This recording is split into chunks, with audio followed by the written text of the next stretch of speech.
नमस्कार फ्रेंड, आज मैं बना रही हूँ भरवा लाल मिर्च का अचार। तो इसके लिए हमने बिल्कुल ताज़ी लाल मिर्चें ले ली हैं। मिर्चों को हमने बहुत अच्छी तरह से धो लिया है। अब मैं इनको अच्छी तरह से पोंछ लेती हूँ, सारा पानी निकाल देती हूँ।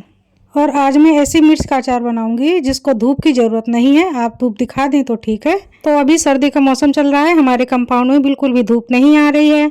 बहुत थोड़ी देर के लिए हल्की सी धूप आती है और चली जाती है, पता ही नहीं चलता। इसलिए कोई चीज़ सुखा नहीं पा रही हूँ। और एक बात मैं आपको बताना भूल गई हूँ, लाल मिर्च हरी मिर्च की अपेक्षा ज़्यादा नाजुक होती है, बहुत जल्दी गलना शुरू हो जाता है। तो जब अचार बनाना हो, सारे मसाले रेडी हों, उसी समय आप मिर्च को ख़रीद कर लाएं। पहले से लाने की ज़रूरत नहीं है, नहीं तो ये ज़्यादातर गल जाती हैं। और अगर आप एक दिन पहले लाए हैं तो तुरंत फ्रिज में रखें और अचार बनाते समय फिर से चेक कर लें। तो मेरी भी कुछ मिर्च में ऐसे दाग आ गए हैं, इनको मैं हटाते जाऊँगी। तो फटाफट सारे मिर्च मैं पोंछ कर तैयार करती हूँ, उसके बाद आगे का प्रोसेस शुरू करती हूँ।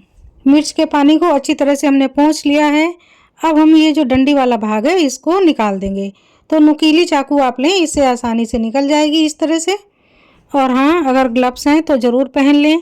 मेरे पास हैं लेकिन मुझे टाइम पर मिले नहीं, तो मैं ऐसे ही काम कर रही हूँ। तो अभी मैं सारी डंडियों को अलग कर लेती हूँ और चाकू के जो नुकीला भाग है इसकी सहायता से बीजों को भी अलग कर लेती हूँ। तो बीज हमें अलग कर लेने हैं क्योंकि बीज काफ़ी तीखे होते हैं। तो कुछ लोग ऊपर से काटते हैं और कुछ लोग बीज से चीरा देते हैं। आप जैसा पसंद करें वैसे आप मिर्चों में चीरा दे सकते हैं। तो मैं आधी मिर्च को तो ऊपर से कट करूँगी, इसके अंदर फिलिंग भरूँगी और आधी को मैं बीज से चीरा लगाऊंगी। लेकिन बीज मैं सारे बाहर निकाल दूँगी, बीज एक भी अंदर नहीं रखूँगी और इन बीजों को भी मैं यूज़ कर लूँगी। तो इस तरह से अच्छे से सारे बीज को हिला हिला कर निकाल लें, आसानी से निकल जाएंगे, ज़्यादा वक्त नहीं लगेगा। तो ये देखिए, आधी मिर्चों के हमने ऊपरी भाग को कट मारा है और बीज को अलग कर लिया है।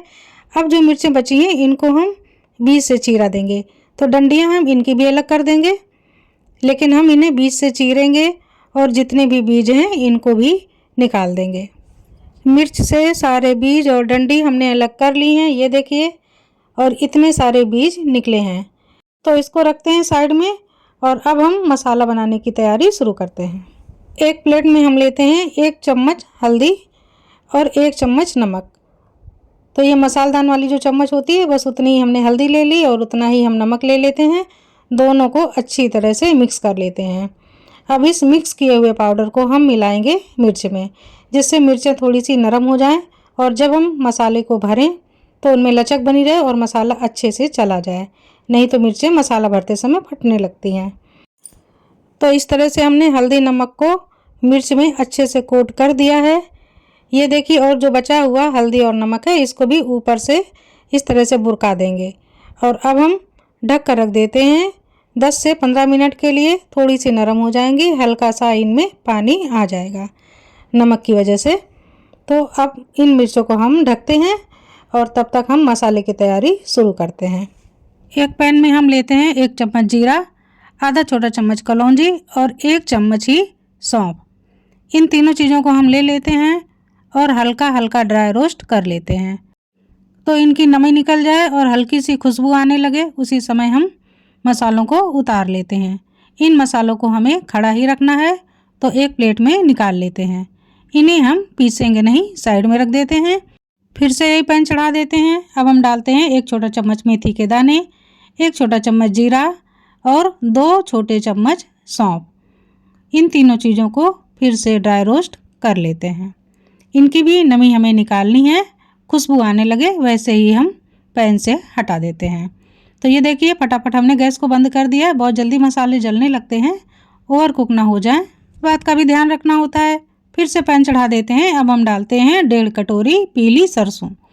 तो कभी भी मिर्च का अचार अगर आप बनाते हैं तो काली राई के बजाय पीली सरसों का यूज़ करें, इसमें बिल्कुल भी कड़वापन नहीं आता है, फ्लेवर और स्वाद बहुत ज़बरदस्त बनता है।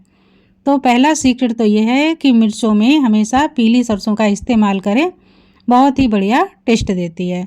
ड्राई रोस्ट कर लेते हैं, इसको भी ओवर कुक बिल्कुल भी नहीं करना है, बस इतना ही। और अब हम इन्हें भी निकाल लेते हैं।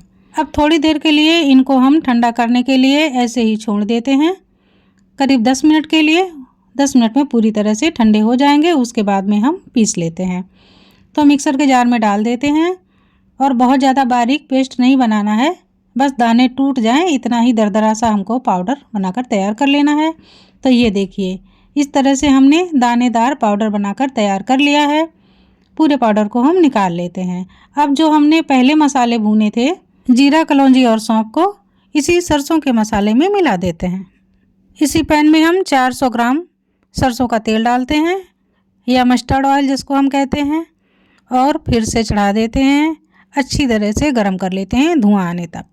तो तेल को बहुत अच्छे से गरम करना है जिससे तेल का पूरा कच्चापन निकल जाए।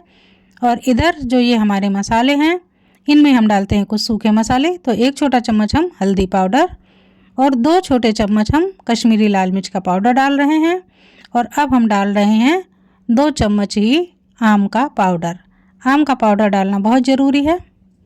इधर हमारा तेल गरम हो गया है तो हम गैस को बंद कर देते हैं। थोड़ा सा तेल को हिला लेते हैं, ये जल्दी ठंडा हो जाएगा। और अब वापस मसाले की तरफ आते हैं। तो ये मसाला है, इसमें अभी हमने हींग नहीं डाली है। आधा छोटा चम्मच हम हींग की डाल देंगे। चाहे तो हींग को आप तेल में डाल दें, चाहे तो मसाले में डाल दें। और ये जो हमने बीज निकाल कर रखे हुए थे, तो इसमें जो बड़ा बड़ा पार्ट है इसको हम साइड में कर लेते हैं और जितने बीज हैं इनको मसाले में मिला देते हैं। तो ये देखिए हमने बड़े बड़े पार्ट को हटा दिया है, इसको यूज़ नहीं करेंगे और सारे बीजों को डाल देते हैं। अब हम डालते हैं 1 छोटा चम्मच काला नमक और 2 छोटे चम्मच हम यहाँ पर सादा नमक डालेंगे। मिर्च में भी हमने थोड़ा सा नमक मिलाया है तो बहुत ज़्यादा यहाँ पर हम नमक नहीं डालेंगे। सभी मसालों को अच्छी तरह से मिला देंगे। तो ये देखिए बहुत अच्छे से सारे मसाले मिल गए हैं। तो अब हम इस मसाले के ऊपर डालेंगे 1 टेबल स्पून विनेगर और ऊपर से 2 टेबल स्पून हम डालते हैं गरम वाला तेल। तो अभी तेल गरम है, डाल दें, कोई दिक्कत नहीं है। और अब हमें बहुत अच्छे से फिर से सारी चीज़ों को मिला लेना है और देख लेना है मिलाकर। तो जैसे हम कचौरी वगैरह का मसाला बनाते हैं, हाथ में मुट्ठी में आ जाता है, बस इसी तरह से जब मसाला रेडी हो जाएगा हम एक बार देख लेंगे। तो ये देखिए कुछ लड्डू सा बन रहा है, बस इसी तरह का। इतना ही हमको तेल और विनेगर मिलाना है। अब इसी स्टेज पर हम नमक को चेक कर लेंगे। तो नमक बिल्कुल परफेक्ट है। अगर आपको लगे कि कुछ कम है तो फिर से थोड़ा सा और बढ़ा दीजिए, लेकिन इस मसाले में इतना नमक बिल्कुल सही है। तो अब हम मिर्चों को भरना शुरू करते हैं। तो मिर्चों में पूरी तरह से अंदर तक मसाला चला जाए इसके लिए हम पहले ऊपर से मसाला डालेंगे, फिर किसी चाकू के नुकीले भाग या चम्मच के नुकीले भाग से हम अच्छे से मसाले को प्रेस करेंगे जिससे सारा मसाला लास्ट तक मिर्च में समा जाए इस तरह से। तो बिल्कुल भी खालीपन मिर्च में ना रहे, बहुत अच्छे से हमें मिर्च को पैक करना है। तो आप देख रहे हैं मैंने कितने अच्छे से पैक किया है, बिल्कुल टाइट करके। बस इसी तरह से मसाले को आप भर दीजिए। अगर आपको लगे मसाला कम हो गया है तो दूसरे बार फिर से बना लीजिए, लेकिन मसाला भरते समय बिल्कुल भी लापरवाही मत कीजिए, पूरी तरह से मसाले से टाइट कर दीजिए। बस इस तरह से हमने मिर्च को भरकर तैयार कर लिया है, ये देखिए। तो अब हम सारी मिर्चों को इसी तरह से भरकर तैयार करते जाएंगे।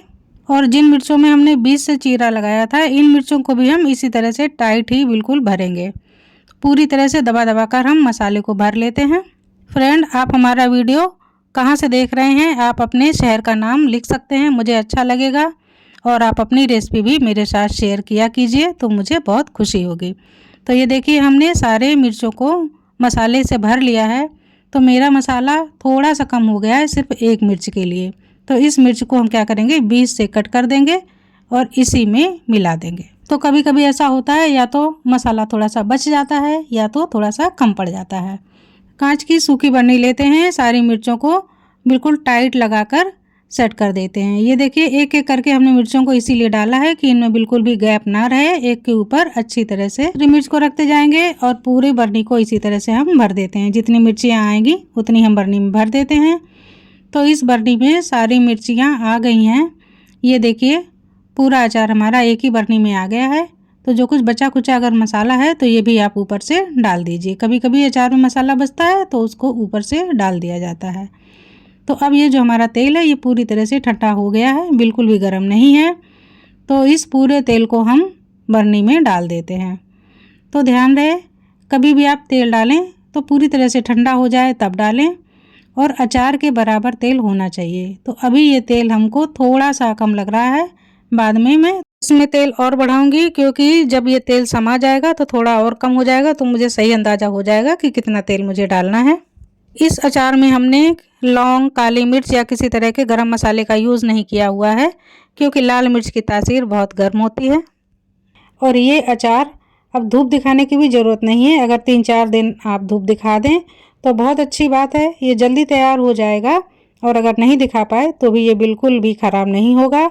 और इस अचार को आप 1 हफ्ते के बाद आसानी से खा सकते हैं। बहुत ही लाजवाब स्वाद आपको मिलेगा। तो फ्रेंड, ये सिंपल सी भरवा अचार की रेसिपी आपको कैसी लगी? ये देखिए, तेल डालने के बाद कितना जल्दी से तेल समा गया है। तो अभी मुझे इसमें थोड़ा सा तेल और बढ़ाना पड़ेगा। तो जितना तेल कम हो जाएगा मैं बाद में इसमें और डालकर बराबर बराबर कर दूंगी। तो फ्रेंड, बाय बाय। अचार बनकर रेडी है। आपको कैसा लगा मुझे ज़रूर बताइए। नमस्कार।